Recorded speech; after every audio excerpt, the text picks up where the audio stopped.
Hello, everyone. Welcome to SALTcast, where every Monday we discuss what's happening right now in the Masters Alliance War scene.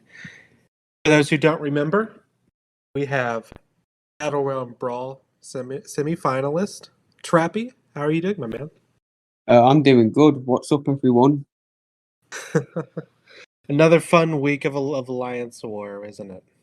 Yeah, Um, kind of a similar trend pattern for Salty this week. We won two and lost one. I mean, of course, our one loss was against GT40, but it was mostly disappointing because we had a chance to take it. yeah, it was very close. Yeah, we were kind of neck and neck there for a second, one or two deaths, and then bam, GT40 drops to four deaths whenever we have what was it, maybe 50 fights left or something. Yeah, everyone was saying in the chat we won. And to be fair, we probably should have. Um, Normally, we would capitalize on those kind of wars, especially against a GT40. We know that four deaths is a gift. But yeah, Salty's had kind of a rough season. There's multiple reasons for that, and we can't Yeah, really disclose people's personal reasons. But um, from the very start, I mean, you know, maybe taking a hit whenever Deathly Shield left the alliance, but yeah. In my opinion, that was definitely a big hit. He was one of the best planners that I've met. yeah, I agree. And while I do think, we've still had a season that is death wise, we're not really doing so bad. No, we're doing pretty good, but it's just not as good as the Yeah, previous season. and we had a couple of alliance kind of peak on us, if I could say that. I mean, Yeah, um, pretty much every alliance played well against us, apart from one. yeah, yeah, I think that's mostly the case. So I think it's a little unfortunate, but also, we didn't play as well this season. But Salty still kind of fighting for a top 10 spot at this point. We're down at spot 9, really close with SSX. So it's looking like that. If we do drop the last two wars, we could easily drop down into top 20. But um, Do we have to win both wars or just one? it is hard to say based on other alliances if they have to win or lose. But if Salty wants to stay in top 10, um, it would probably have to at least need one, and then they might need some help from other people. Yeah. Otherwise, they should probably win both wars if they want to stay Okay. here. Well, But I think most of the alliances have had their toughest matchups, but we have seen that rematches are happening this season. oh yeah. Kabam hasn't really fixed that. I think there's been fewer rematches, but um, they are still getting some. Nefty, for example, I think they had to match GT40 twice. Yeah, Um, Salty and DSV. No, not Salty, sorry. Four Loki and DSVG have matched twice. yeah, and they're both fighting to stay in Masters. We'll talk about that a little bit more in our war news too.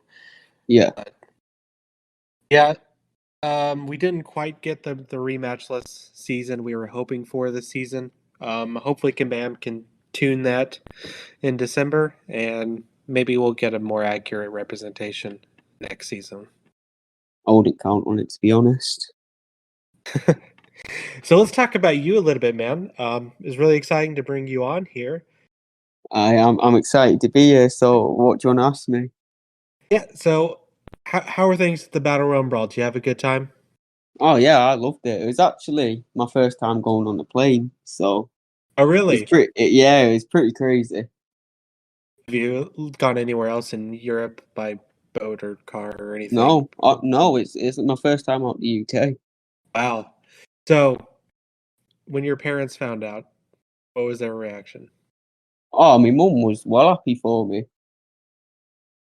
Like, she was Yeah. going crazy. So I was kind of wondering if I had ever like approached my parents. I was like, "Hey, I'm going to Vancouver, and I for Yeah. a mobile video game." She'd be like, "I'm sorry, what?" No, my mum was well happy with me because obviously, like, I've never been out the UK, so she was just like, it's free holiday, innit? Go enjoy yourself. That's really great. It's always great whenever parents are But supportive. she was obviously like a bit worried about me going on my own, but I told her that I knew Ghost and he was going, so Yeah. it all worked out. Did you guys get to hang out a lot with Ghost Yeah, and talk to yeah, Say? Ghost.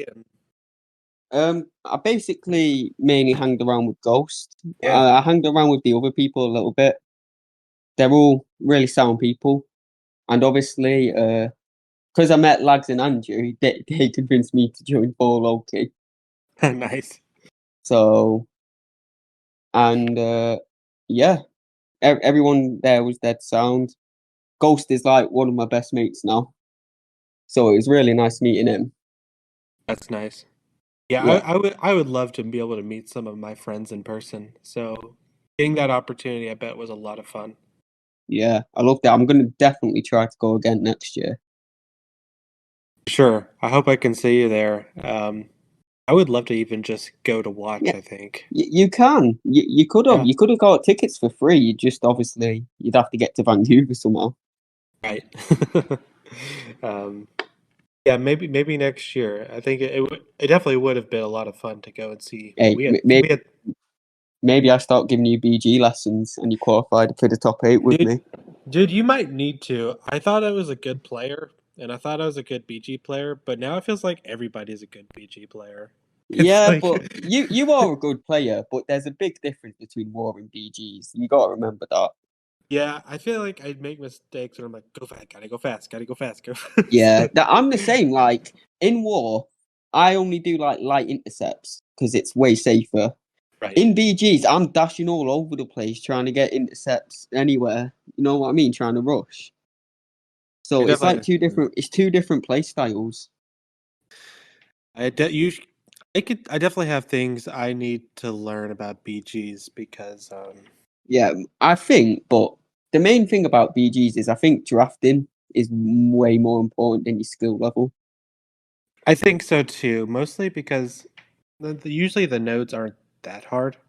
Yeah, if you have the ability to trap people, then Mhm. that's better than any skill. Right. So Because having a it doesn't matter how good you are, you can't fight Domino with any champ, can you? You can't fight Atuma with any champ. right. If you have BG. Tigra left, and you place AA, you can't Tigra AA. You just can't do it. So you just have to learn how to place them traps, Yeah, and BGs becomes a lot easier. maybe I need to work on my deck a little bit so that it actually has a bit more I mean, You like do, mostly at this point I'm just like ranking up who I need for war and I'm hoping that they're good yeah. characters Nah, too and my whole time since BGs has come out, I've basically only ranked champs that are good in BGs. right. Like I don't even So have it takes time getting a good deck, and even me, who spent like all his time ranking up only champs that are good for BGs, I still don't have the best deck. Like a couple months ago, like my deck was kind of mid before I went to Brawl. Did you have to do a whole bunch of rank ups to kind of get prepared for Oh that? yeah, I mean, what was yeah, the for meta sure. again that for the qualifier? Crit me with your best shot, and bro, it was Yeah. crazy. The final hours, if right, so I forgot how many points I was at, but basically I was like eighth in top 10. And if I didn't play, I would have still got top 8. But I got in my own head getting scared, so I played and I lost, and then I lost again, Oh and then man. I won one match, and then I lost again, and I was shitting myself, thinking I'm not going to get top 8. Like I was so mad, but I just kept playing. I think I won two, and then I lost one at the end, and I was convinced I was out. But Nah texted me telling me I was in top 8, and you can just ask him. I was so happy. Oh, that's great. Um, Yeah. what was you? So I think that was because did you get in because some people weren't asked? Was Yeah, that I got in because a few people were kicked out yeah? of the top 8. Because that pretty good guy was a modder, Oh and yeah, a that's few other right. guys got Yeah. disqualified. Hey, that pretty good guy, I should have clocked onto him being a modder because he did my man thing with Massacre 100% health. And with suicides as well, and I didn't on even look at on it crit me. twice. Yeah, Okay. I didn't even look at it twice. I don't know why. Yeah. It's because there hasn't been that many modders recently. Yeah, they've really scared a lot of them into hiding. Um, Yeah, hopefully it sticks. Hopefully, we only see one every once in a while, and yeah, you still get the odd one here and there, but it's pretty rare now. yeah, I think the game is in a pretty good spot in that regard. Yeah. What else did you do whenever the cameras were off over at the brawl? It seemed like they had a Oh, lot of stuff set up, and me and Ghost were just chilling around Vancouver, exploring it. yeah, did you get to go spin the little crystal wheel thing? Oh yeah, yeah. Oh yeah, that was on one night. That was at the meet and greet or whatever it was called. Uh-huh. What did you end up getting there?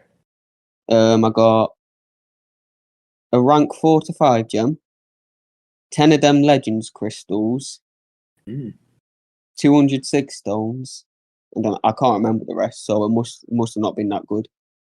Yeah. Well, it's still some pretty cool stuff. 4 to 5 Oh gem. yeah, 4 to 5 gem was really good for me. My account was pretty small then before the brawl.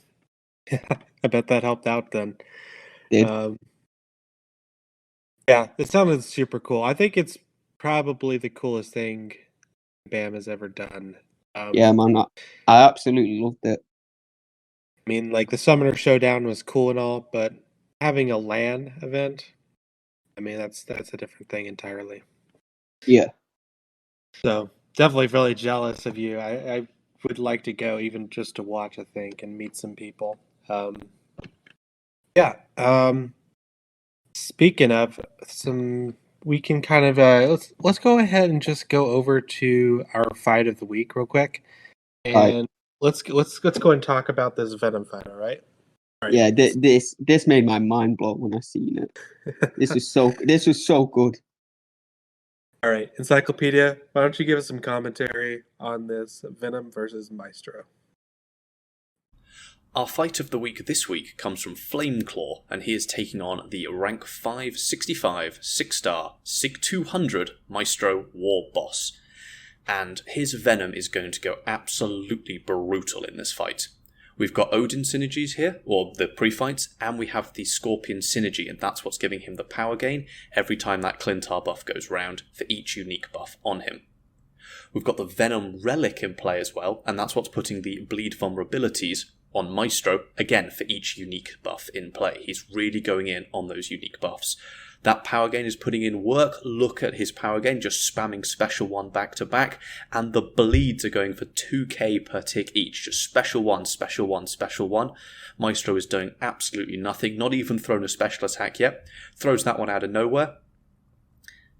Bam, bam, special 2. Fight's over. Smooth as butter. If he hadn't thrown that special 2 out of nowhere, it would have been a no damage fight, pretty much. Screenshot for the flex, can't blame him. Absolutely perfect. So that fight was crazy. I keep underestimating Venom. When he first came out as a 7-star, I thought nothing of him. I thought no one was gonna rank to him. But then I seen FinTech do Manic Fury in 40 seconds with him. So I started thinking maybe he is good. And after seeing that Maestro fight, man, I want a Venom so bad. I would rank to him straight away. I think I'd rank 3 him. You rank 3 Venom. Yeah, I think I would rank 3 him. This video is making me wonder for sure. I mean, I'd been hearing that Venom is crazy if you have a high star Venom relic, but Yeah. just destroying this You see Maestro you see boss. Venom you see Venom taking like fights he shouldn't be able to all the time. He's Yeah, crazy. you know, Venom's always had his fans and stuff, but Yeah, with the Venom Relic, I mean, look at these bleeds, man. Yeah. And being able to handle that buff with a special one, just easy access. All that power as well. Yeah. So you don't have to intercept. You can just spam specials. So we've been really not much you can mess up there. Yeah, we've been talking about Maestro for a couple of weeks, wondering who the best option is going to be in the coming seasons when we don't have the tactic anymore. And Venom had no problems. I think he's going to be assigned to a lot of Maestro bosses from now on. What do you think about him without the full synergy, though? Without the Scorpion synergy? It's going to be interesting. Might be necessary. I mean, that just gives him much more damage, right? Yeah. Yeah. I guess the important thing is that he's still able to make sure he's able to nullify those buffs. Yeah, I think there would be too many actually because of the physical resistance buffs in that.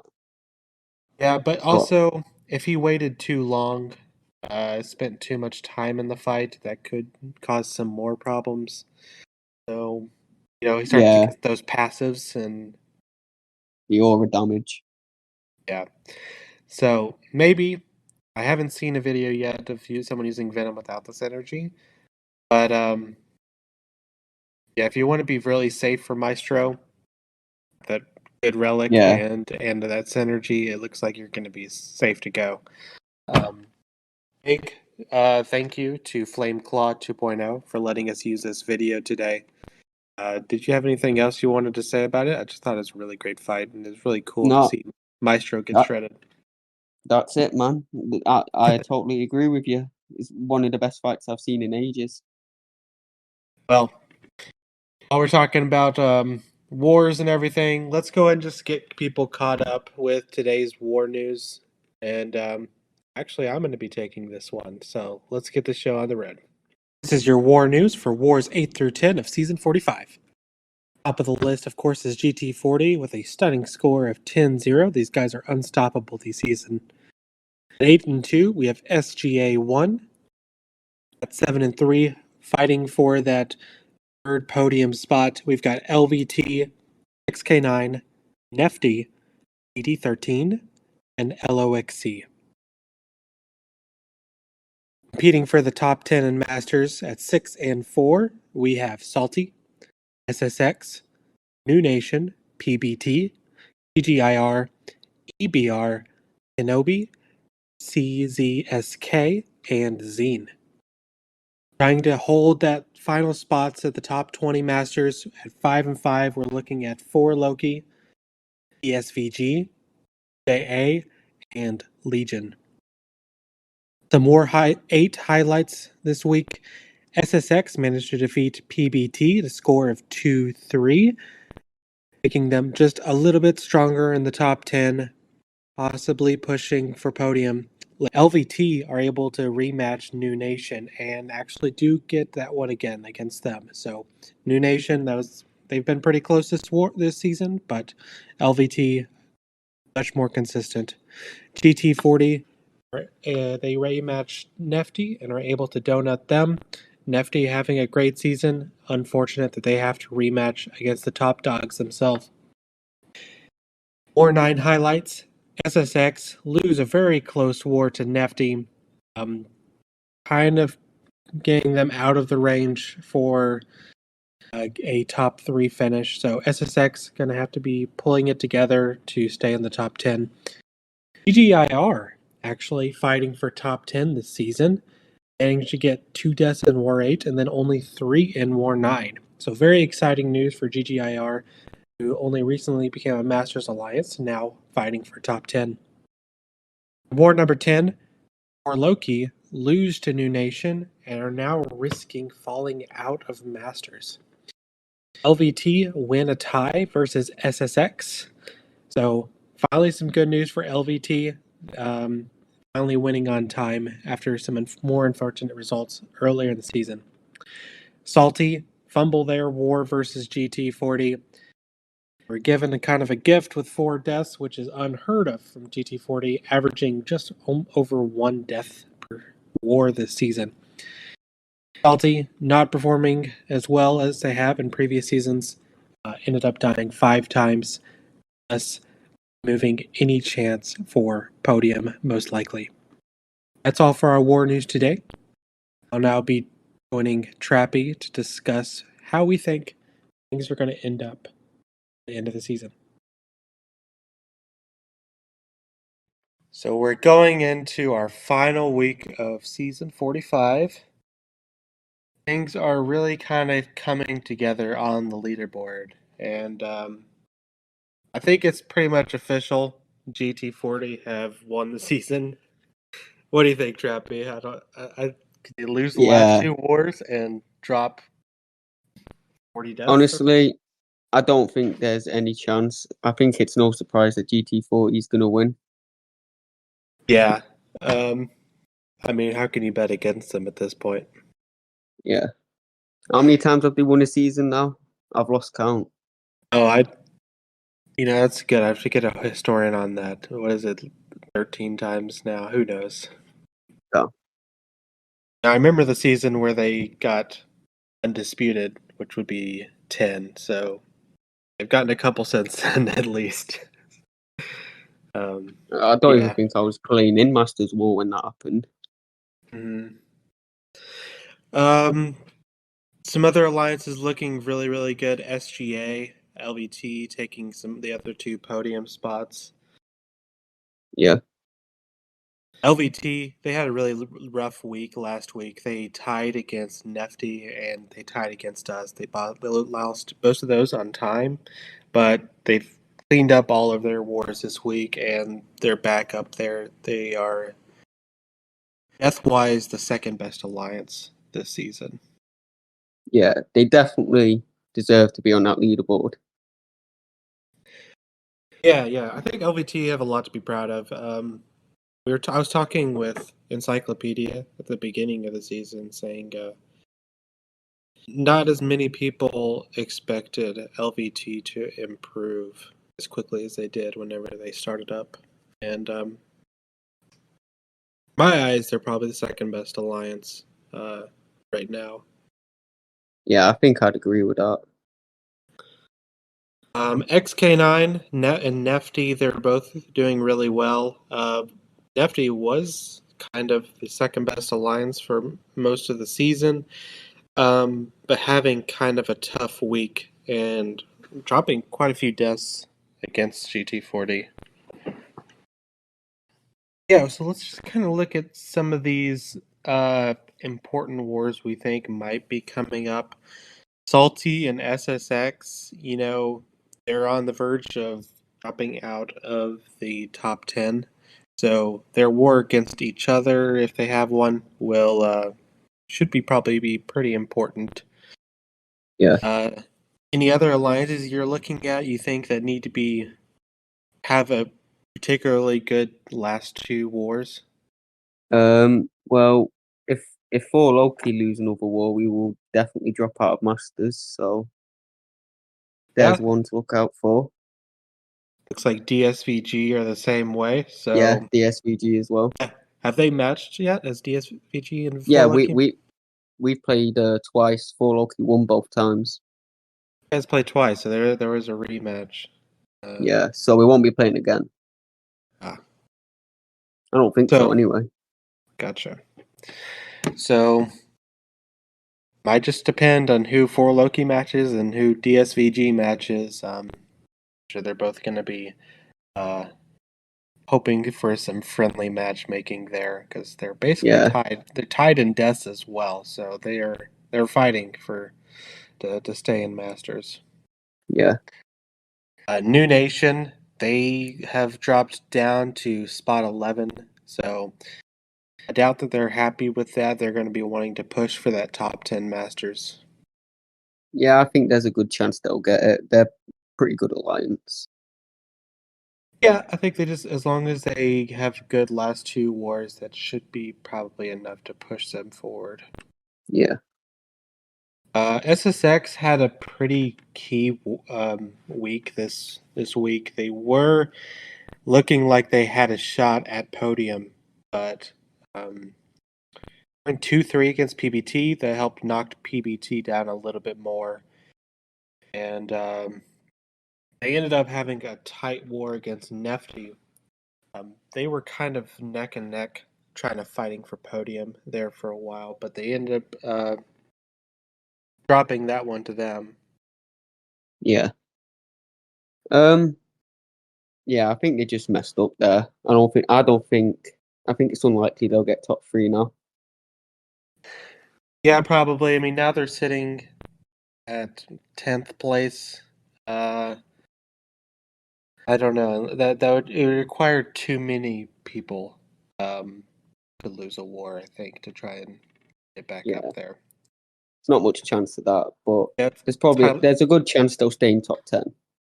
Mm-hmm. Yeah, I think so. As long as they can perform well these last 2 wars, it's like here's the standings, and you've got whoever dies is going down because there's only 2 wars left. Definitely an interesting place. GGIR. I've actually been in their alliance before. I was an officer a very long time ago. They recently only got their first Masters placement about 3 seasons ago. Now are sitting in 13th, so they do have a chance to even push for that top 10, which I'm sure they are pretty excited about. Yeah, that would be great to see them get it as well. New Alliance in the top 10. Yeah. Well, I definitely think it's a big congrats to everyone who is sitting top 3, top 10. Even anywhere in Masters is definitely a big accomplishment. And yeah, we will show their final results to everybody next week. Really, it's people have got to win their wars at this point. The attack bonuses are pretty separated. There's not going to be too much swapping that way. So it's really just going to have to be wins and losses now, I think. Well, at this point, we're going to be bringing in our guest today, and Encyclopedia is going to go ahead and introduce them for us. Our special guest today is Kabam DLL. Originally, DLL was a YouTuber who taught us all the ways of using Mr. Fantastic, but was recently hired at Kabam as a champion designer. He has made some of the best champions we've had recently, including, but not limited to, Absorbing Man, and most recently, Kushala. So let's see what he has to say today. Welcoming Daddy Longlegs, SSX leader and Kabam champion designer, DLL. How are you doing today? Pretty good. Yeah, slept in. Slept in, put out a war plan, and then had a stream. That's a good morning. Yeah, it was a kind of a nice coincidence that we decided to schedule this for today because we ended up matching in war. Right. So that's going to be a fun one. We tied last time, I think, right? 4-4. And the time before. Yeah, this last one was 3-3. The one before that was 4-4. So, yeah, we've typically been a little bit faster, but who knows what's going to happen today? We've usually had some good wars in the past, and you guys have had a pretty strong season. Yeah, I think we've gone over 3 deaths once. Mm-hmm. It's definitely been a good season. It's like, yeah, it's always a good one facing y'all, but here's hoping we get the matchmaking sorted out next season. I know there's been some brouhaha about that, but it's for those who haven't ever heard me talk about this, the architecture for Alliance War is so old. Yeah, we pulled the lever. It just wasn't connected to what we thought it was connected to. Do you know anything like behind the scenes of how the algorithm or whatever works for deciding matchmaking? If they really intended not to have rematches, is that right? Yeah. Basically, I'm just thinking through like what I can say. Sure. I would say that the short version is basically that like the don't rematch button was flipped. There was just a filter somewhere else that prevented it from looking at all the necessary data. Okay. Well, I mean, I'm sure they intend to keep tuning that a little bit so that you know, can get at least a little bit closer to what they're wanting. But I don't know. I don't really mind the rematches so much. I was interested to see what would happen when we had none of them, but maybe you just have to wait for a later season for that. Yeah, I'm very curious what effect it has on the rankings when there are no rematches, because as I was one of the ones pitching it internally, the change, and one of the things I said is like every time a top alliance doesn't rematch another top alliance, they're matching somebody else further down. And one of the biggest complaints we've seen about Masters is that people can kind of get lucky and place high. And I think if the top alliances aren't rematching each other, then you aren't going to see that, because that means that they're going to be theoretically beating the alliances that we like to think are getting lucky. Yeah, this is something we kind of brought up in our first episode of SALTcast, where, you know, a lot of these alliances that are competing at the same level aren't necessarily facing the same competition. They may not have to face GT40 two times a season. Instead, they face them 0 or just once. And yeah, I do think it's a good direction to go in. I mean, it definitely makes those key wars like very important, Right. because you don't get a second chance, right? So, yeah, super important for top 3. Definitely. So yeah, that's something to look forward to see if we can get it tuned up just a little bit more. But you know, I still do like the rematches sometimes, especially if like you lose against them the first time. Maybe it was a close one, like a tie, like ours was, and then you're like, you know, maybe we can just get one more shot at that and try and even the score. That's also kind of fun. Yeah, I definitely hear you there. Whether the fun is worth making the design decision, given all of the knock-ons we've seen, is something that I guess we'll just think about after we try it the other way. But Yeah, I I definitely agree. hear where you're coming from. So I figure we just kind of get into it a little bit. We get just like a little bit of early background on you. What was beginner DLL up to, and then up till maybe when you started up your YouTube channel? Yeah, so I started playing the game a few months after it dropped.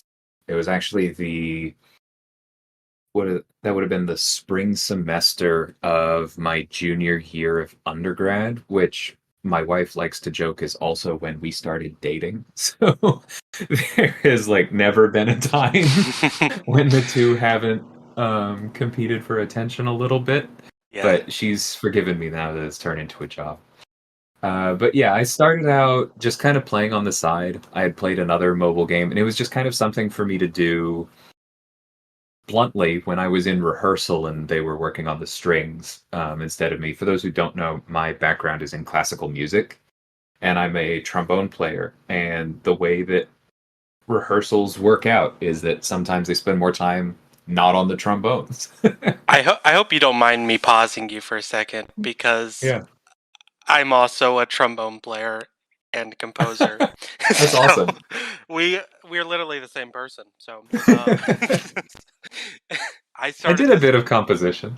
It was I fun. started the game my freshman or sophomore year of college as a music major, and so yeah, that's super cool. I'm sorry. That's really funny. Well, then We're you'll just probably enjoy my thoughts on how composition and champion design overlap. We can get to that later. yeah, we should definitely just branch out and just spewing out music theory nonsense this entire conversation. This Yeah. chord to this chord, but how did you avoid the parallel fifths? Yeah. But so basically, I was playing casually for a while. Like I remember all of the big events. I was here for 12.0. At the time, I didn't have any of the old gods except the Black Widow I had just gotten and awakened with a generic 4-star gem when that was one of the most precious resources in the game. um, I yeah. I've been here for a long time, but I will say the war trajectory when seasons first started, season 1, I was in an alliance called Evil, EYVL. And that, as Vega has mentioned before, is where I met him and a couple other people I'm still playing with in SSX. And we were basically sitting around. I honestly don't even remember if the first season had masters or not, if it was just placing high was good. It's been so long, but like we were at the yeah. Sorry. I don't think they even had season rewards for several seasons, for like several That's kind of months. what I'm thinking. Yeah, but I remember when it kicked off and like we were in the running and we wanted to be competitive, right? Because we had been in tier 1 and we had liked the per war rewards and we're like, cool, war is getting more important. We enjoy war. And so we really started to focus more on it. And when the master stuff and all that came out, we kind of hopped around low masters, high platinum 1, and then eventually we ran into the problem that most upper level alliances eventually have to deal with, which was the officers got tired and enough of us retired at the same time that there weren't replacements and the alliance kind of disbanded. And so that was my sorry, go on. No, go ahead. I was just going to say, so that was my first retirement. I spent a few months playing back with some other friends, and then I was brought into WoW by another friend, and we kind of slowly brought in about half of the people who had been in Evil beforehand into WoW over the years, and that became a pretty competitive Masters Alliance, and we were gunning for podium for a while. We had I forget exactly what the number was, but I think we finished 4th 5 seasons in a row. And this was back when cheating was really bad, bluntly. Yeah. I remember. Yeah. So we felt like we had made it, right? Like we knew we were competing at that level. We were coming in 4th, and at least one alliance in the top 3 was very blatantly breaking the rules. And so that's kind of why I'm more chill now, because I've proven myself, right? Yeah. I don't feel like I have anything left that I need to achieve on the war front, but that's terrible for morale, honestly. Like not everybody is going to be cool about it and accept, okay, well that means we're playing really well. To a lot of people that's just going to look like we keep missing. And so there was turnover there too, and eventually that turned into enough officers dropped out at the same time. I went into my second retirement. And then a couple months after that, Vega actually, or no, he was already there, but it was another friend of mine that brought me into MMX, for those of you who remember that alliance. And that's going to sound really weird, given that I just complained about cheaters, but what they were telling the rest of us, Vega and myself included, was that they were trying to go legit, and we were being brought in basically as trainers. We were going to explain how to plan wars, teach them how to do fights that their pilots used to do for them, and it was and then you don't worry about prestige, right? And so I think we were all a little bit skeptical, but I was like, we'll try this, right? We'll see how it goes. If we see any whiff that they're not being legit, we'll leave. And a month later, the alliance collapsed. So experiment failed. And then I was brought into SSX, and we started the same process of a bunch of WoW people kind of migrating over there, and the rest is history. Yeah. People who haven't been here forever. MMX IV was the top alliance for all of what I would consider the early game. Yeah. Kind of the original war and AQ dominance, and it was the very kind of Wild West period of the game, where people were piloting left and right, people were doing everything for each other and trying to really be kind of sneaky about a lot of things. It was it was a kind of a time where I wanted to be passionate about war, but It was hard. yeah, it was hard to compete against a bunch of people who are not only just doing everything they could to win, but weren't doing it honestly. Yeah. I do think war in the competitive aspect of the game has improved so much, especially recently too. Just maybe this past year they've taken some more measures against people who are doing TOS breaking activity, and Right. I think that's a good thing for the game. I mean, I remember that there was a lot of pushback for a while. People were saying, this whole game economy is neat. We need these people, and this game won't survive without it. But I think that's definitely been proven to be incorrect. Yeah. I mean, it's always bluntly, it's a balance, right? But like, because if we literally went after everyone who ever broke any rules with a permaban, Right. then that would be too far, right? Of And if course. we never punish anyone who very clearly breaks the rules and does not learn from being told no, well, then the game is just a mess. So somewhere in between those two poles, and I'm not going to say we always get it right, but it's definitely important to a lot of us. That's definitely good to hear. I know that Kabam has faced some criticism in the past about that, and maybe they just didn't have a strong stance on things in the beginning, or maybe they couldn't decide what the right action was. But I do think things really moved in a really good direction. So I want to get into, how did you end up becoming a champion designer for Kabam? I mean, they've started out with some programs, hiring like Dorky Diggity Dave, and then Jaina came in for the rebalancing program, and other things. They've slowly kind of been involving more and more content creators. So, what was your experience like? Yeah, so I mentioned I was in classical music, and when the pandemic hit, that got really dark for a while.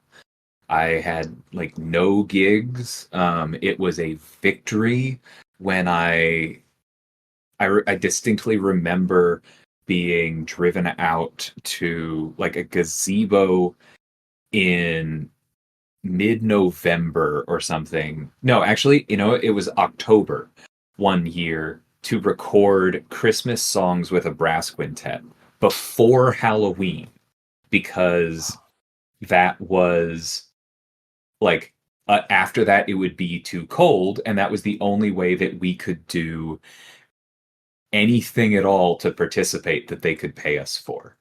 But even that was like a victory with how bad it was. And so I just wasn't playing as much. I was practicing, um, but it was a bit of a dark time. And so I kind of filled the extra time with starting a YouTube channel. Vega's channel had been doing pretty well. I had been on his streams, and he had been encouraging me to make war videos. And so finally I started. And then Grandmaster's Gauntlet came out. One of my first videos that really took off was a guide on that. And I just leaned into it. I really enjoyed the teaching aspect of it. That was something I always loved with music, was teaching. And it was very difficult to build a studio during the pandemic as well. It's like, I've never met you before, but let me into close proximity with your kid while vaccines don't exist. I promise it'll be fine. It was rough. And so the channel was just really scratching a lot of itches, even though it wasn't making any real money. And, eventually I got monetized, I got bigger, and there was one stream in particular where Kabam Zero, one of our UI UX designers, was in the chat, and we were just talking about America Chavez. This was back before her buff. And I was talking about like what I thought about her and, issues with the design and how I felt like it was close, but not quite there. And he made a comment about like, you seem to really enjoy talking about this stuff. You should apply. And I kind of took it as a joke and I brushed it off, and I was like, I have no experience whatsoever. I have 2 degrees in classical music. And he was like, well, it's a wish list. And so then I reached out to Janik and I was like, how seriously should I take this? And he's like, well, there's a balance position open, which is what he does. So do it. So I applied for it. I had a couple interviews and I actually didn't get the job because I was in the final 2, but they ended up hiring Kabam Neuro, who some people may be familiar with as the balance designer who is in charge of tuning Necropolis, basically. And he ended up getting the job. He had already worked at Kabam for a while. He had significantly more experience in data analytics. He was absolutely the right call, and he's great at his job, right?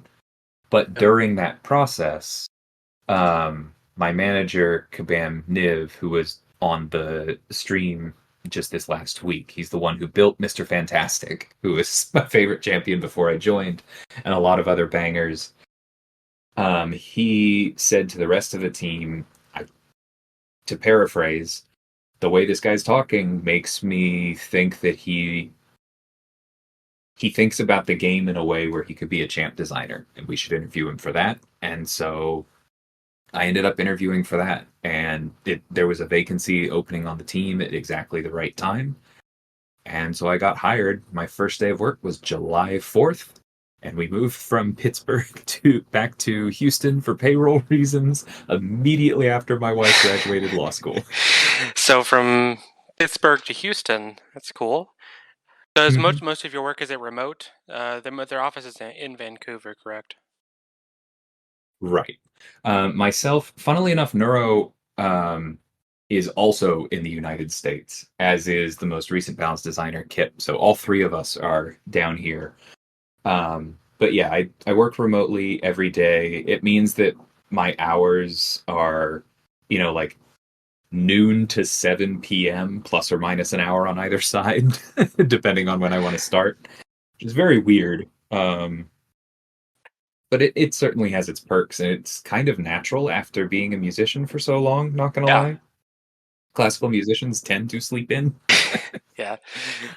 But yeah, they fly me up there like twice a year, basically. I get to hang out with the team, work out of the office, and that definitely has its perks as well.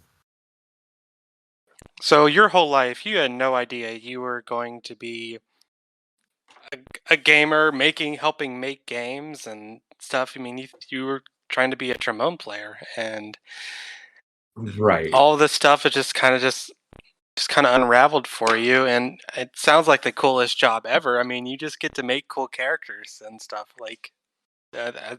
It is a really, really cool job.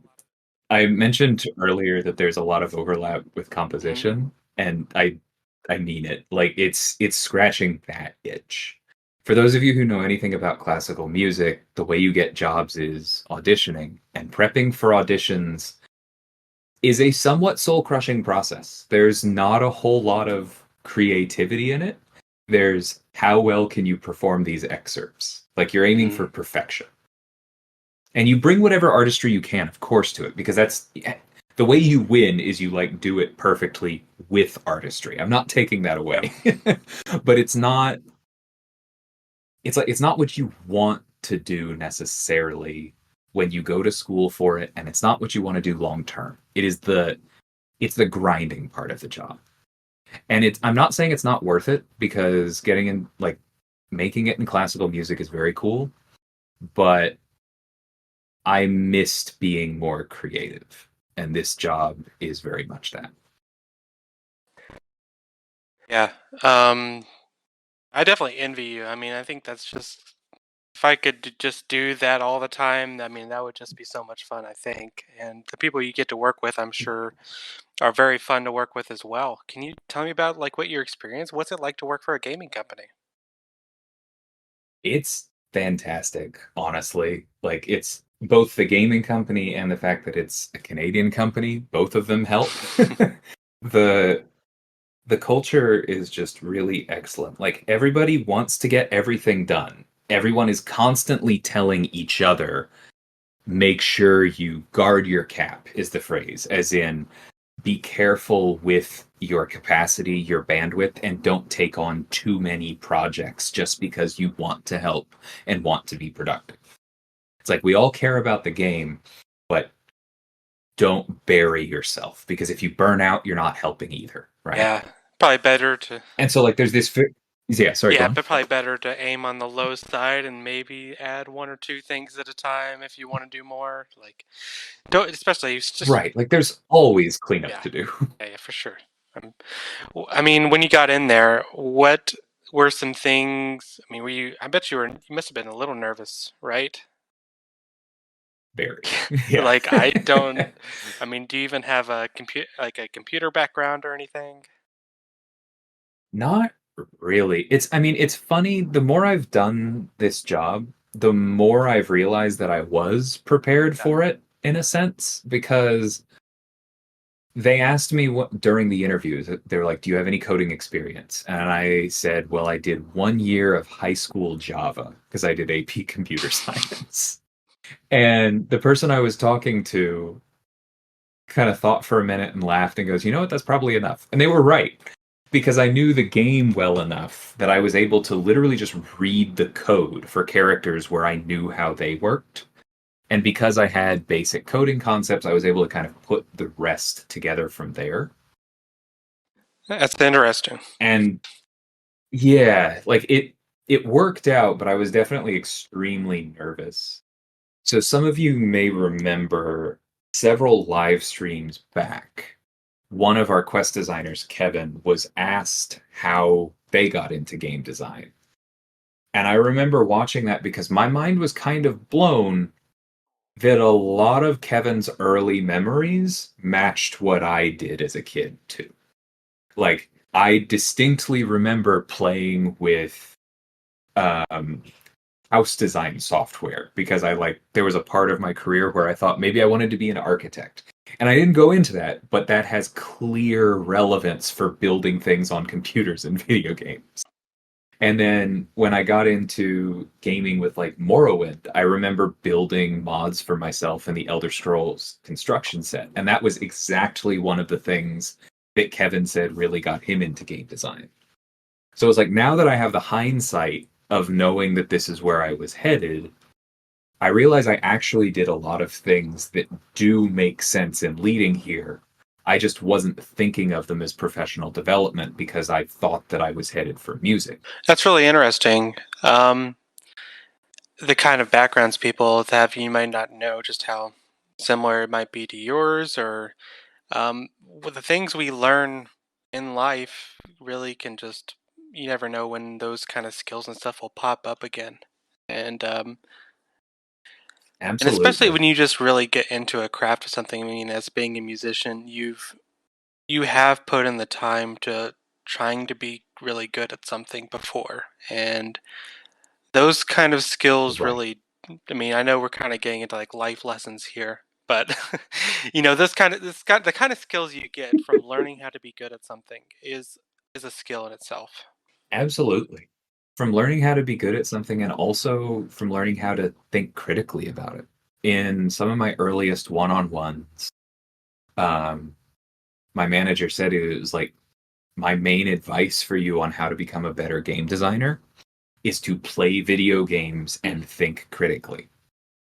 Like, when you enjoy something, why do you enjoy it? When you don't enjoy something, why don't you enjoy it? Would it be better if something in particular was different so that you did enjoy it? Or is this maybe the kind of necessary tension for this game to have challenge? Ask yourself those questions and you'll learn something about design. And kind of to your point, if you have approached some other craft that way, that probably feels pretty natural. If you've played through a musical phrase and you've asked yourself, is this working? And if not, why? Then the whys will be different. It'll be like, well, I'm not really leaning into the harmony here. Like, that note maybe needs vibrato and this one doesn't. But the questions are the same. The process is the same. What were some of your struggles whenever you first started out? Where, I mean, did you know how to, like, I remember I've kind of read through some champion abilities, and I'm like, I wonder how they came up with a number for just like the damage values and stuff. Like, does who figures that out exactly? It needs to be exactly 2,968.6. So, so So I will say that on the coding end, that's pretty much always from formulas. So what it will look like is more um I want this to be 20% of somebody's attack, or I want this armor break to be 15%, but then filtered through the diminishing returns formula, right? And that's how you get the number. But so we normally start with those percentages, or sorry, we don't start with them, but we have those percentages before even that when we're designing. You'll often see early drafts say something along the lines of like armor break reducing armor by, and then just in parentheses MED for medium or something. And then there will be another one where it's like fury for, in parentheses, long seconds. And so we just kind of do very general things, right? Like originally the petrify, or no, I think the petrify was always a single tick, so that was always 0.5 seconds. But the suppression on photon, I didn't have an exact number for it. I was just like short. I want this to last like roughly one combo or something. And so it was just for short seconds and of low potency. And then as more things take shape, you start throwing those numbers out there. And the funny thing is, with my first couple designs, it's weird because I intellectually knew that I was basically throwing darts with those numbers. When I picked the potency of specific things, I had no reason to expect that they would be correct or even close to it. But then the balance team comes back and they're like, I think we need to move this number and this number and this number. And I admit there was a part of me that was like, kind of pushed back on that. And it was like, no, I don't want to change this number. I picked this number. And then there was another part of me that was like, that's a very silly thing to attach ego to because you were basically rolling dice. And we're all just kind of lucky that you were this close. But it's like that's the balance team's job, is to take our throwing darts and turn it into a kit that functions if we haven't been able to do that through playtesting and iterating ourselves. Yeah, that's really cool. I mean, that makes a lot of sense. Kind of just aiming close and then, running it through some formulas and stuff till you get kind of so at least somewhere close to where you think it'll be precisely needs to be. But is there any, after you got a chance to kind of look at what the numbers were going on behind the scenes, was there anything that kind of stuck out to you? Like, oh, I didn't realize like this game was interacting in this way. Definitely quite a few of those, yeah. I'm trying to think back to some of them. The number of different triggers that look like they should be in the same place to a player, but need to be in different places behind the scenes. And then what follows from those is something that's very difficult to potentially understand. So to give examples, one that comes up in particular is things unstoppable. And the fact that it needs to trigger before the hit lands. It has to trigger after we're sure the hit will land. You don't want him going unstoppable if he'd evade or cause miss or something, right? But it has to go unstoppable before the hit lands, because otherwise he will be knocked back, which defeats the purpose of unstoppable. And so that timing means that his unstoppable triggers before somebody like Tigra applies her neutralize, which is why you can use Tigra against Thing if you are applying the neutralize at 14 or less, but not at 15. And there are dozens of those little interactions that come down to exactly when effects that are technically in the same frame. Yeah, like the game has to recognize that a hit is happening, right? And then it has to kind of choose what's going to happen there. I think is kind of what I've gathered. I know that like some champions. Yeah, we have a very large flowchart for how these triggers relate to each other and sometimes are mutually exclusive with each other. And I don't think it could ever go public because it's too complicated, but it's something that you have to learn And it's not very quite quickly. the same for every champion, right? Because I know, like with unstoppable armor tactic, like CGR was a problem because you just couldn't stop his first armor. Like, Right. There are some characters where the armor is before the hit lands and some where Yeah. it is after for that's reasons. definitely really interesting. I'm sure you came across a lot of other stuff in your in your flow charts that were pretty interesting, and well, maybe they can't be put down to the public. They would definitely be interesting to look at sometime. So Yeah. you have worked on 4 champions now, is that correct? Yeah, so we started out with Yes. Absorbing Man, big hit. People loved him. I loved him. He's been like critical for war, really. I mean, he helps planning so much with all of his immunities and just the number of matches he can do. And super cool champions. Kate Bishop has just been crazy good. Photon, I mean, maybe you were upset with some of us when you created Photon, but she's still great on attack too. I think I went a little bit too easy on Well, here's people, but you that's can't block her, you that can't is what it dodge her, is. you can't miss her. So good luck. Uh, and yeah, and in a new champ as well, Kashala. I haven't gotten my hands on her yet Right. at all, but very exciting character who just came this month as well.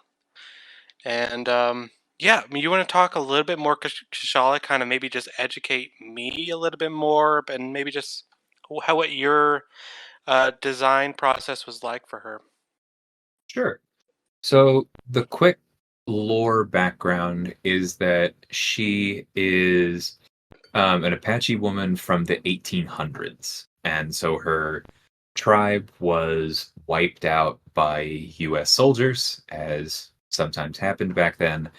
And she was like out and about, comes back, sees that everyone she knows is gone, cries out for vengeance. And a spirit of vengeance hears her, and so then she becomes a ghost rider, right? Wipes out the soldiers, is horrified by all of this violence that she now has access to, and so goes on a journey to try and basically rid herself of this contamination. Ultimately fails, but along the way becomes a sorcerer supreme, learns all kinds of magic, and becomes like a very balanced force for good. And so that's kind of what my key design goal was to have like the Ghost Rider and the Sorcerer Supreme elements working together. But I also kind of wanted to lean a little bit in the direction of the Sorcerer, honestly, because I felt like that was the direction of her growth. And as far as the design process goes, it's also very important to mention that Vega was collaborating with me for this one. And so he was like a very important sounding board early on where, you know, we would talk about the goals, the abilities, the directions that we were taking.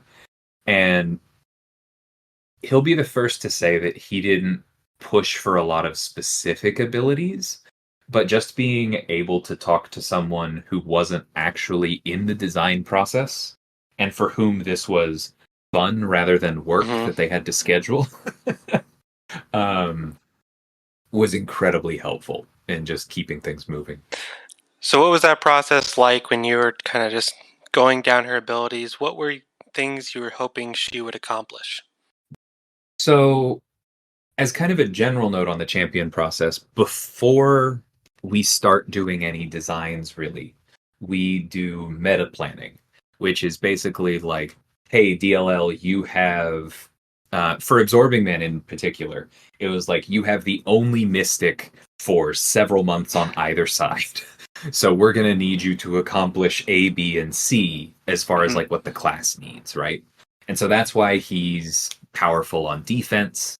That's why he has those immunities as well, because, I mean, people were already talking about immunities, but I came to that with the Mystic class needs a character that can take more hazard shift fights, and clearly that's where he ended up going. With Kashala, we had some early notes where, for workflow reasons, she was briefly on another designer, and one of his notes was voodoo with fire, question mark. And I, as an old school fan of Dr. Voodoo, loved that. And so I was like, right away, I was like, okay, well, I know I have to make her like Ghost Rider and Sorcerer, so we'll come back to that. But let's start with she's going to be Dr. Voodoo, and she's going to put buffs on the opponent, right? And then she's going to turn them into fire. As soon as I decided I was going to do that, then I was like, okay, but I hate how using Voodoo's special one sends you red instantly because Mystic Dispersion is so insane. And so I was like, okay, so I'm going to turn off Mystic Dispersion. And I'm going to give her power another way. How am I going to do that? Now I'm going to make it when those buffs are applied. And so now she cares about those buffs applying in the first place because it's how she fuels the rest of her kit. And then I was like, okay, I don't want her to have 100% chance out of the gate to apply these buffs because then there's nothing interesting about it, right? It's just I gain extra power whenever I hit the opponent. You have to have some kind of resource to it. That's like why Hulkling has his charges. I didn't want to go that way. So instead I went more with the Voodoo. Okay, there's going to be a chance to do it and we're going to play with ability accuracy. So I want her to have increased ability accuracy. I'll make it per blessing, because at this point I was like, all right, the sorcerer stuff, I'm probably going to have 3 blessings. That's a pretty tried and true formula. But where are the blessings going to come from? And I was like, okay, that's where the Ghost Rider stuff comes in. I'll tie it to gameplay actions. But I wanted it to be relatively flexible gameplay actions, because don't really enjoy playing CGR. And so I didn't want to feel like she was rigid at the end. And so that's why her gameplay actions are tied to parry, heavy, intercept. Because those are ones that you can pretty much always do. You can weave into other gameplay flows and around nodes. And it specifically is 3 actions that you can do during special attacks, which let me go into the skill expression of her blessings lasting longer if you activate them during somebody's special animations. And so, like, that's kind of where I started. And then from there, it was, okay, we want her to have Soul Barb for meta planning reasons so that she answers Adam. The special one's going to be Voodoo, so the special 2 is going to be Soul Barb. And then the next bit of the design process was figuring out how those 2 specials fed into each other so that you had a reason to do both of them in fights as opposed to just spamming one or the other. And from there, it was just kind of polish. It's like at first she didn't have the ability to block unblockables, but people were doing the Hulkling fight and they were like, look, I love the ability to regen block damage. I'm still dying to unblockable basics. I was like, that's fair. And so then we tied that to one of her blessings. And then when that happened, they were like, I'm finding the intercepts a little bit too difficult. And I was like, all right, that's fine. I generally try not, like, all of us try to resist AI manipulation as long as we can, because like every champion would be, quote, better if the AI just did exactly what you wanted all the time, right? We can't lean too far into that, or it just devalues older champions. It makes it harder for us to fix the AI going forward. It's just a whole host of reasons.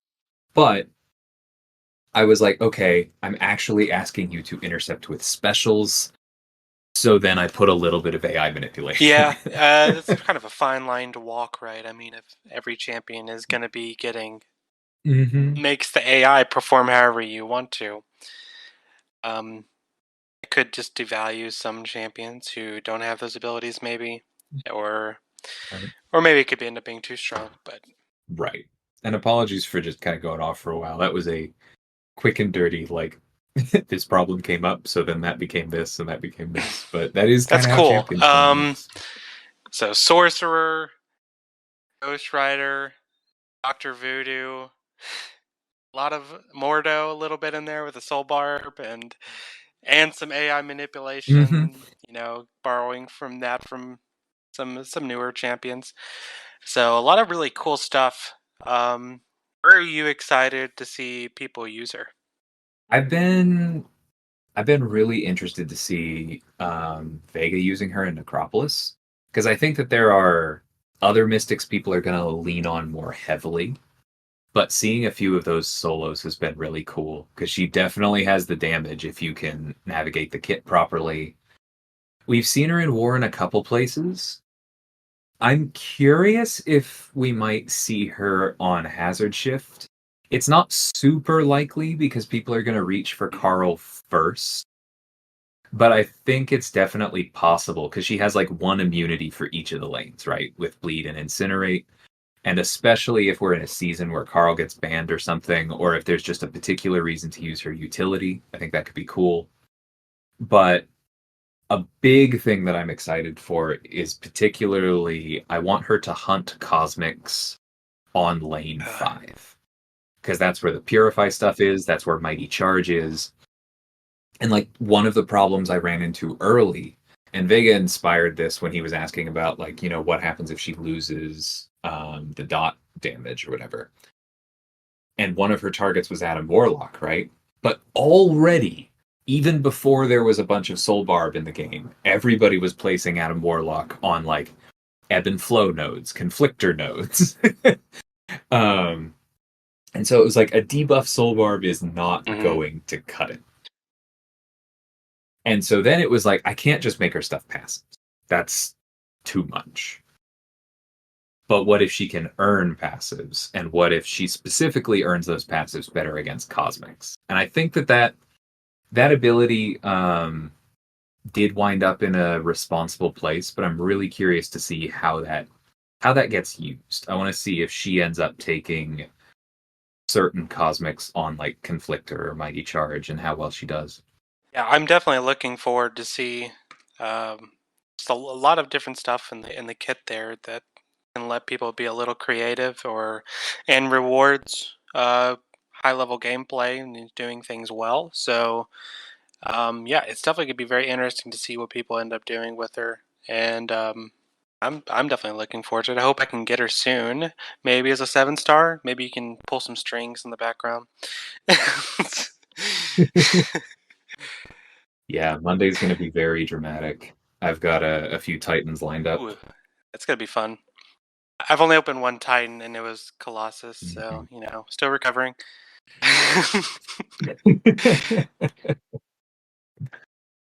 Yeah, I am sorry for your loss, but at this point, I hope you pull him from a basic at some point in the future. Because honestly, I have playtested him at like Sig 20 with the crit stat focus. He's still boring, but yeah, he's pretty darn good. Would help him out a little bit. So, whenever you got to work in Kashala, did you have kind of a say on which champion you wanted to work on? And do they have like, here's all the champions we have slated for a year, and they just pass them out, and people argue about who they want to do? How's that work? It is a little bit that. Depending on where we are in the process, like when I first got there, we weren't planned out for a full year ahead of time. It was kind of like the next, I don't know, 7 or 8 or so. And so, you know, I was past Absorbing Man because that was about as far out as we had planned when I joined the team in July. But it's been an ongoing effort to try and get further and further ahead. And so, like at the moment, we do have pretty much all of next year planned with the exception of Summoner's Choice. And so I know who my next 3 champions are. But the process for getting there is that we do kind of assign them a little bit at a time. We'll have a meeting for assignments and it'll be like, all right, we're getting close enough. We need to assign this month and this month of work. These are the characters that we need to hand out. These people are available because the rest of y'all are still doing something else that we assigned earlier. Who wants it, right? And the team isn't usually super gung-ho. There was one character in particular next year that I did want, but somebody else was like, I am very interested in them. And I'm like, that's fair. So I like backed off of that. Similarly, another member of the team was interested in Kushala, but backed off when they saw that I really was interested in her. In general, I think it's all just pretty equitable. Yes. So you would say that Yeah, it's the designers do, in a sense, get to pick some of the champions, but you guys talk about it with each other and hand off your projects maybe right. if somebody else really wants it. Yeah, it is from a list. There's some discussion, but like that's why I ended up doing a lot of the early coding for Necropolis, because after Kate, I saw Photon on the list and I was like, I definitely want to build Photon. And that meant that there was this like 3-month gap in there, and technically I could have been assigned to somebody, but there were already people who wanted to build, Adam, Moondragon, Danny, and so it was like that gap was filled. And so there was no champion to work on in those 3 months, and so that's where other work comes in. Sure. Do you think, does a champion ever get forced on someone? It's like, all right, somebody has to take this one, or is everybody usually pretty happy? I wouldn't say a champion ever gets forced on someone. I have definitely seen a few assignments where it's like, anybody? Okay, you're open. You down for it? And they're like, yeah, sure, whatever. Some are more exciting than others, but I think, or some are more excited than others, I should say. But I think at the end of the day, we're all working on a video game that is populated by superheroes, and so there's kind of a baseline level of excitement where you enjoy your job. And so like yeah, sure, whatever is still somebody else's like, heck yeah, I get to build blah blah blah superhero. So I don't want to oversell it too much. Yeah, for sure. Direction. I mean, I'm sure there's tons of people who would love to design one champion. That'd be kind of a cool idea if a community member got to design one champion per year, almost like a summoner's choice thing. But I don't know. It'd be very, very difficult, honestly. A lot of hand holding. There's so much onboarding. Yeah, it's tough because like I don't want to dismiss the ability of anyone in the community, but like even the selection process itself would functionally be a job interview. Because you can't just look at somebody's fan kits and go, yeah, sure, that seems like a good enough idea. Because bluntly, some smart people have bad ideas in fan kits, and some people have good ideas in fan kits. And there's not, like, they may not necessarily be up for the job, right? And it's hard to know what those fan kits would look like when they then go through months of play testing and balance and all of that. And you never know what somebody's temperament is. Like, I haven't said this yet, but one of the biggest things that kept coming up in all of my interviews for this company was, it's very important that you take criticism well. Which I kind of laughed at, because I mean, you get this as a musician. Yeah, you spend years doing private lessons, and it's like, all right, time for my weekly hour-long session where somebody tells me everything I'm doing wrong. And that's without adding in rehearsals, right? Where somebody tells you what you as a group are doing wrong. Right. And so, I mean, I won't say that I've never gotten defensive on the job. I'm not perfect, but it was not something I was worried about. But it would be something that a lot of people would have to worry about, because you do throw out ideas and somebody goes, well, that's problematic because X, Y, and Z, and it'll break this over here, and that's going to be too strong, and we shouldn't do that because it's irresponsible and sets up these precedents for us. And if you get all of that feedback in quick succession, it's very easy to feel like they think I'm bad. And it would be so hard to vet for that part of it if we were ever going to bring somebody in from the community. And I don't know how we'd get around that. Yeah, it would definitely be a big hurdle, and maybe one that couldn't be overcome. Maybe it would just be like maybe Brian Grant Immortal Abomination situation, where it was designed by Kabam Broccoli, right? And he just kind of got to collaborate a little. I don't know. It could be something interesting, maybe. We've definitely done that a couple times, and I would be open to it again in the future. Like that, like I said, I worked with Vega on Kashala, and his approach to it, which I think was a very healthy approach, was that it was basically like take your kid to work day and he was the kid. Which I know not everybody would be down for signing up for that. They're like, no, I want more input. And I can understand why, but I think that that was a very healthy way to come about it because it means that Vega did have input.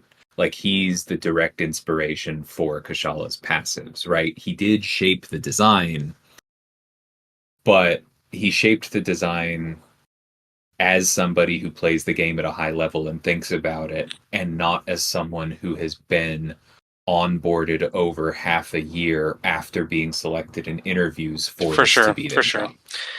There's just a difference there. I think I just brought it up mostly. I mean, I think the outreach that Kabam has done in the last couple of years with the community has been very instrumental with improving relationship between the gaming company and their players. But that's just kind of a general thing. You know, I think champion designing is super cool, and I bet it would be so much fun. So even when I get to hear about other people doing it, I'm very interested. So how collaborative is designing a champion? I mean, is it mostly you work on it all by yourself, and then maybe there's a weekly meeting, and people give you some feedback and. I would say very collaborative, but it is still like there's one clear author, right? Like we do postmortems on our design process for every individual character, like what went well, what needs to change next time, etc. And we're coming up actually on the one for Kushala. And so I was just looking over my process. And part of my personal process is that in my design docs at the bottom of them, I keep a change log, which is like, these are the early on, I'll probably say these are problems I still want to solve. And then I'll come back and I'll make some changes and I'll write exactly what the changes are, what changed to what. And then we'll have like a review with the whole team. And I'll get feedback and people will say, this isn't working for me. I don't understand this part here. I don't see a relationship here. I don't like that ability. Sometimes they'll say, what about this as an alternative? I'll record all of that feedback and then I'll come back to it later and I'll write out what changes I made to action on that feedback. And I was scrolling through the changelog for Kashala and there's so many places where a specific review or a playtest, I was like, oh yeah, I remember when that problem got fixed and that made it into the final character. And that's just true for all of them, right? Like I can point to things on some other characters that I remember making a comment that inspired it, right? And the same is very much true for my colleagues with my characters. I can point to specific things on all of them that were inspired by my coworkers. And that's just without even accounting for the fact that a large part of the process is playtesting. Like we have to get feedback from more than one person, and that by its very nature is collaborative. I was gonna kind of ask you about that. So as we know, there are no bugs in MCOC currently, or have ever been. How much playtesting really goes into new champions, and or anytime we introduce something new, and what's your opinion on why issues do periodically come up? Ooh, this is going to take a minute. Okay, so the the blunt business answer for how much playtesting goes into new champions is literally as much as possible. But the thing that the community needs to remember is that a certain amount of that playtesting is on a rough draft of the character. And so sometimes when a bug happens, it happens because somebody said, like, this needs to change. The designer made a change, and then the change introduced the bug, but that was part of, like, the changes in the final playtest after there had already been hours of work, and we're like, okay, this is the last little polish we need to do. Let's just do this.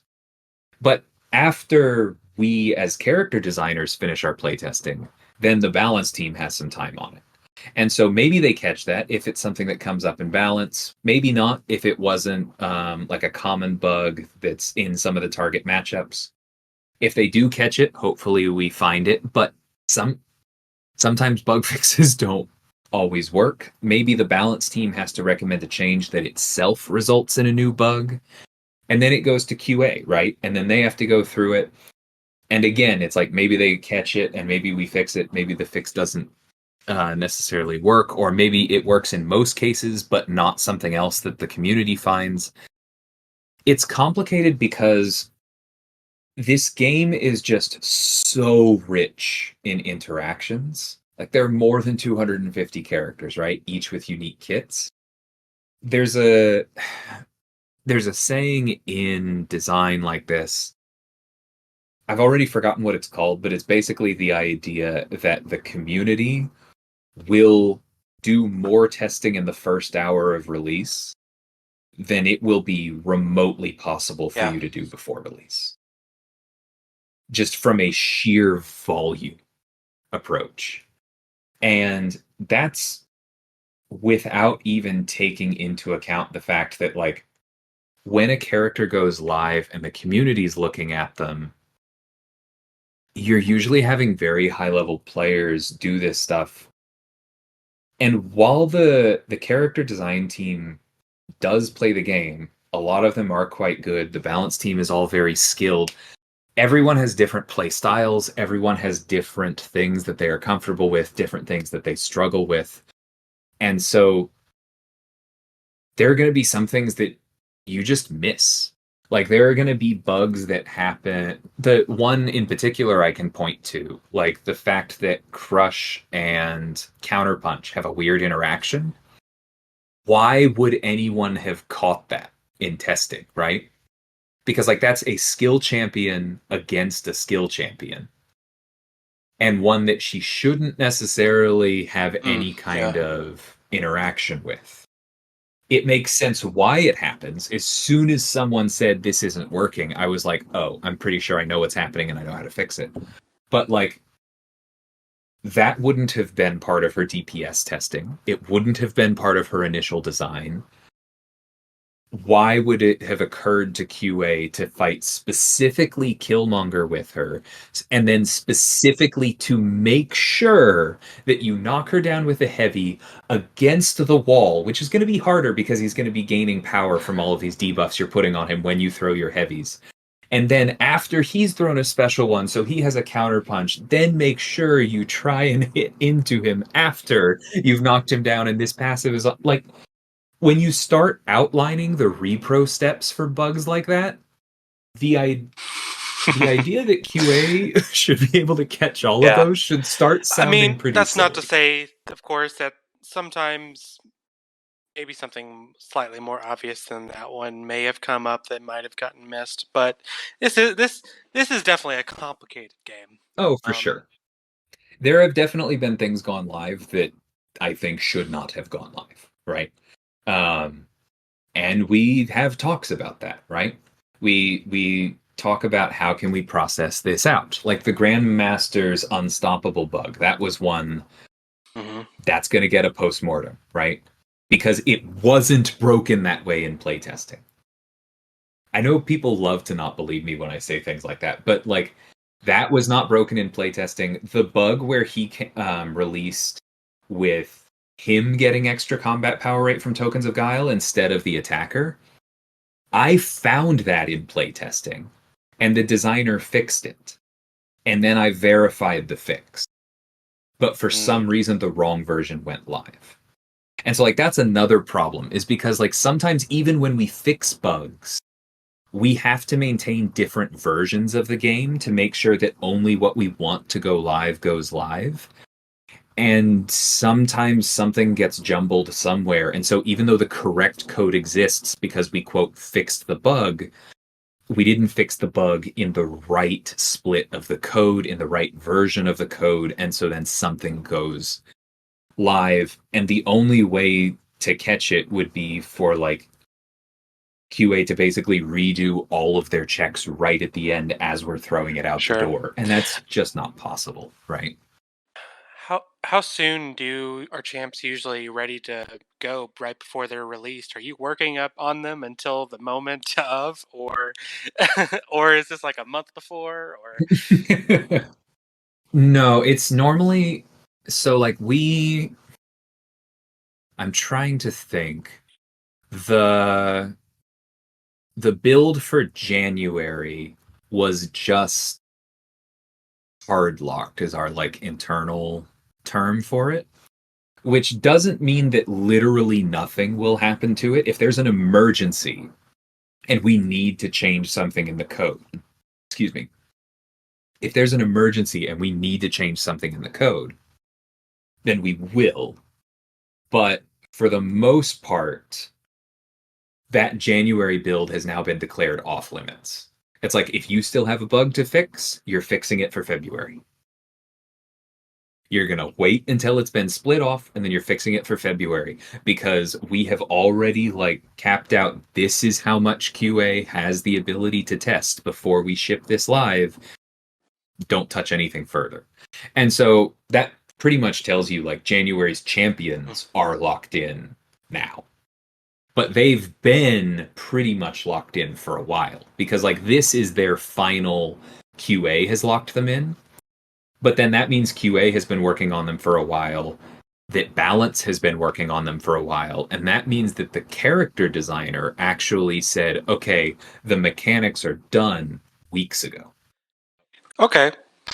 So, I mean, that is a decent amount of time. I mean, it's not like, what people say, it's not like you finish this champion the week before and they just like, okay, now go test it. And oh, we're already, okay, make the crystals and test. No. That's really interesting. I figured that there probably did need to be a considerable amount of buffer time between when the champion is finished and when they do get released. But it's good to kind of get behind the scenes and know for sure. So, are you involved in any other ways at Kabam other than just designing champions? Do they have you? I don't know. Is there anything else that you do? So champion designers by default are also kind of the primary coders and bug fixers. At least for now. It's possible it could change in the future, but that means that, like, we tend to build the spotlight nodes for a lot of characters. And the spotlight nodes, I specifically mean, like, Ricochet, which was the node on Kate in EQ when she first launched. I coded that node. I worked with a quest designer to design it, but then I'm the one who actually coded it and made sure it worked. Similarly, like I said, I did a lot of the coding for Necropolis, even though Kevin from the live stream was the one who did the actual design work. There is playtesting, both for character design and for quest design. As a member of the endgame community, I am soft expected to at least try to make playtests for endgame content and for Alliance war tactics and stuff that other character designers aren't really expected to show up to. And then similarly, I sometimes get asked for insight on various systems things. Yeah, that's really cool. I know we're kind of like running low on time here, so I kind of just have a couple more key questions we can get to before I end up letting you go. So this game has, there's definitely a limited number of inputs that we have. I mean, we have mediums, lights, heavies, specials, blocking, dash back, now relics. Right. So, yeah, how do you think this game, I mean, has tons of more room to evolve? Have we kind of, we even had to like introduce some new mechanics with root and strikers and everything. Do you see more of that coming, or do you think there's still plenty to explore with what we have? A little bit of both. Like, it's kind of funny if you think about the double tap Yeah. to do something mechanic, right? For a long time, we used dash back and hold block, and now there's double tap. And the thing is, I think there's actually room for design space with both of them. I think it legitimately makes sense to have both in the game. Strikers themselves have already added in more areas for skill expression that I don't think we fully explored. Like, if you think about the way that America Chavez's heavy interacts with strikers, there are no other champions that really do that. Yeah, I think just even the relics abilities, even if you discount that, the striker themselves have been huge for the game. Yeah. And so there's that, but I also think it is important for us to come up with legitimately new things. And that doesn't have to be a new input. It can be a new gameplay thing, kind of like Root. And we've got a few things in the fire. But yeah, I think the short answer is both. So maybe some stuff to look forward to the next year? Some new stuff, maybe? Are you eyeing anything new for... Yeah, you said you've got 3 champions already locked in for next year. Obviously, Yep. Yeah, I'll tease. I'm cooking something in particular. We're all looking forward to that. I just want to say again how much I love all of your champions. I think you've really done a great job as my musician buddy going into the gaming world. It's really cool to see stuff like this, and I love playing with Absorbing Man. I love playing with Kate.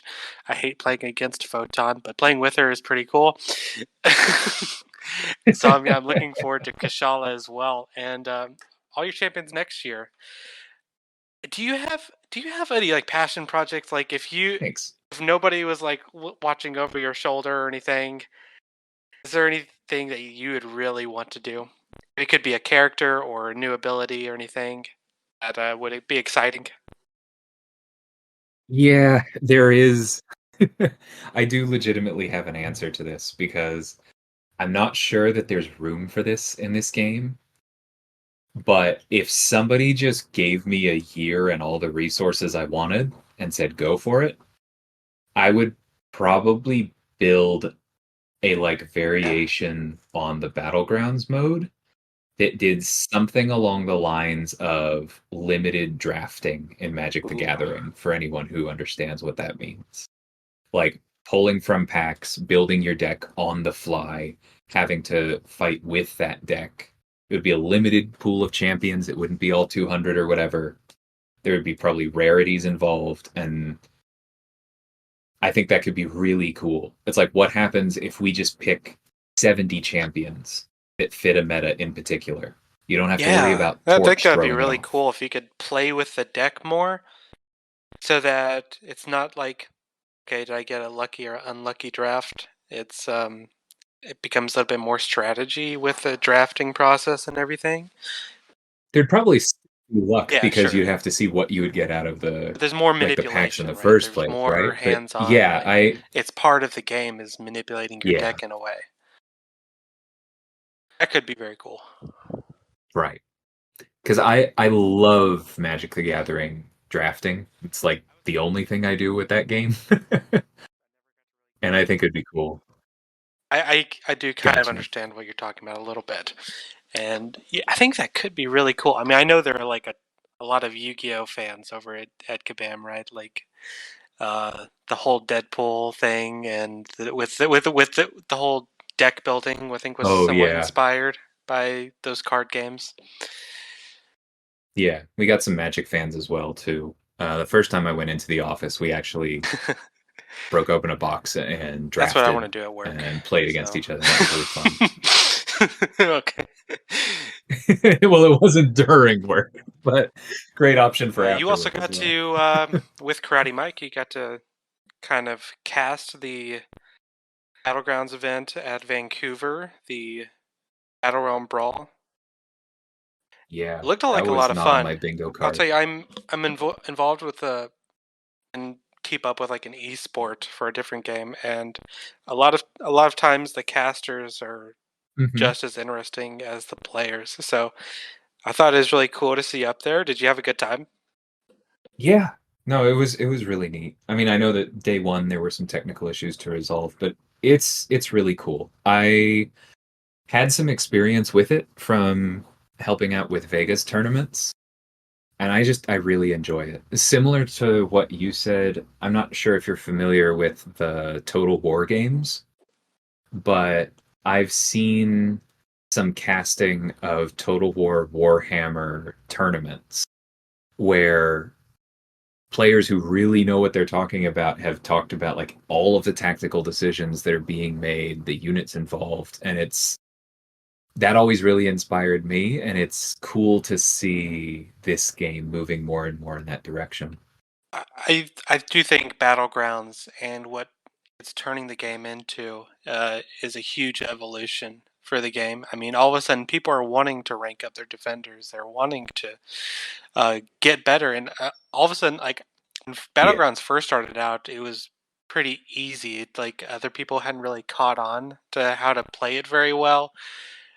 These days, I don't know. It doesn't matter who I'm it's facing. I feel super like they all know competitive. how to play Battlegrounds well. It's like I'm not going to trick them with drafts very often, and so the skill level I feel like has been rising dramatically as a result of Battlegrounds, and Yeah, it's really shaped the way people think about champions and who they want. And I don't know, I think it's been a huge move, for sure. a part of with the development team with getting that out there, and has extended the life of the game dramatically as well.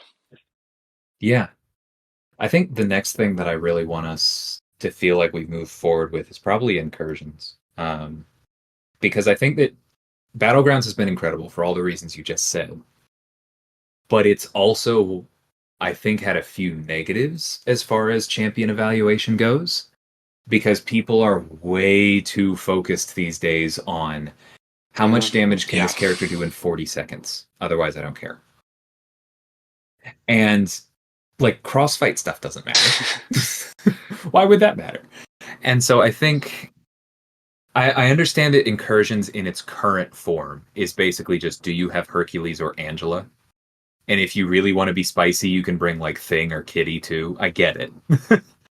But I think that mode, the roguelite, just continue on forever with the same characters, I think that's the richest ground for something that progresses the game forward like Battlegrounds did, but in another dimension to kind of enrich it You in the think ways in which I incursions think could be Battlegrounds does something not. that evolves to become something that's competitive as like a small team that maybe people could play with, more, playing with one friend or even a couple friends.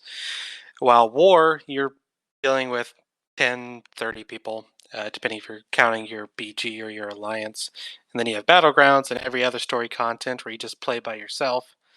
I think it's possible, but I'm also not sure if that's best.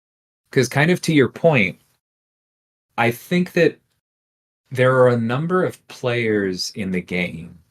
I don't think Simula would mind me naming him as one of them, who enjoy war, don't necessarily enjoy battlegrounds, but like the reason that they're playing the game at this level, the reason they started playing this game and kept playing this game, more accurate to say, was more for the PvE content. And I think as we keep building up incursions, there's going to be a lot of things to learn and improve about it. But I think that actually keeping it more PvE focused as player versus environment, for anyone not familiar with the term, as opposed to PvP, player versus player, might actually be important to preserve in its identity. Because I don't think everything needs that competitive player versus player mode, honestly. Could be something that, you've already done all your story content and everything. Having a quest you can go back to that has unlimited fun also has a lot of appeal. Exactly. All right.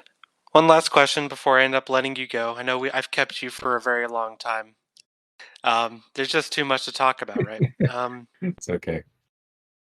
You have any For sure. big plans coming up in the year you think we should be looking out for, or anything you're excited about? Any goals that what's going on with DLL?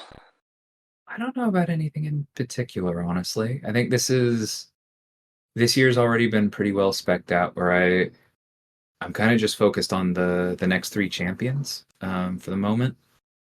Got a couple other things I'm working on, but I'm not sure that they're going to make any public impact soon. Well, I'll definitely be tuning in, and I'll come say hi on your live streams and stuff sometimes. Definitely after this interview, sometime good. maybe send me some of your music, playing or anything else. I'd be interested to listen. Yeah, definitely keep in Thanks. touch. I'll see if I've got something. We'd love to talk to you again sometime soon, and best of luck in your war today. DLL, thank you so Thank much you. for joining us on SALTcast. Same to you. Hope you have a great day, my friend. You too. Take care. Well, I hope our listeners don't mind too much that interview really kind of kept going, but there was just so much to talk about with champion design and everything. Thank you so much to DLL for agreeing to interview and then just giving us all that information. Learning more about what's happening behind the scenes was really a pleasure, and he's a really great guy to talk to. Yeah, he's made some amazing champs. That must be such a sick job. Like, imagine just being able to create your own champs. That'd be crazy. Yeah, that makes me think of like things I would do as a kid, just like drawing up characters and stuff, and like, oh, Yeah. he punches this guy, and he's it's just like it sounds like a kid's dream come true. Yeah, that's like a dream job. Yeah, and he does it so well too. I mean, his champions are really top notch, and have had really big impacts on the game as well. Yeah, and his first champ was Absorbing Man, right? Yeah, Which is crazy because he's Absorbing Man's a complicated champ, and for that to be the first champ you designed, that just shows his skills. for sure. I mean, a home run right out of the gate, I think, and Yeah. so many different things going on, so many different immunities, and being able to use mechanics like interrupting attacks in order to pause. And I'm sure he put a lot of work into it. I'm sure. Yeah, he single-handedly made like half the players better at light intercepting. Mm-hmm. He single-handedly made half the players better at light intercepting. Yeah. And even like little details like heavy into a non-stunned opponent. We got a little bit of that with like Hercules and stuff, but Yeah, but it's not necessary with Herc. Right. You could definitely tell that you wanted to like have these things that rewarded good play style and things that aren't really easy to do, so that it could reward high skill as well. So Yeah. definitely a lot of great champs. I told him he must have had a bad day whenever he was designing Photon because she's mean. She's straight unfair, to be honest. Like, she'll just straight kill you if you don't have a counter, and there's nothing you can do about it. So he's like, okay, so I can't block, I can't dex, I can't miss. If I parry the special, I still take half my health. So, obviously, people have been able to find some counters for her, but like in Battlegrounds, it's like a risk not banning her because, like, what if I don't get a counter? You need either ability accuracy reduction or some type of power control, or Yeah. just someone that can nuke it down in 30 seconds. Or Taskmaster, just be debuff immune. Right? I guess, but I mean, he's in timeout. Yeah. Well, definitely a bunch of great champions. It was so cool to talk to him and learn how he does it and what Kabam does in order to get these champions out, and learned some other things too. Yeah, it was an honor to have him. It was also an honor to have you, Trappy. Thank you so much Thank you. for joining us on SALTcast. Hey, it was fun. Thanks for having me. You're very welcome. You're welcome back anytime. And I hope you do show up. It was cool to learn more about the Battlerealm Brawl. That was, again, like I said, probably the coolest thing Kabam in this game has ever done. So congratulations. For sure. Thanks, man. Yeah. Hopefully, I hope to see you on stage next year as well. Same with you. I'm going to train you to get there. Hey, I appreciate that. I need all the help I can get. Big thank you again, Encyclopedia. He's been with us since the beginning and couldn't do it without him. So thanks everyone to the team. Thank you, DLL. Thank you to everybody watching. Go ahead and leave a like and a comment, subscribe, and we will see you guys next week.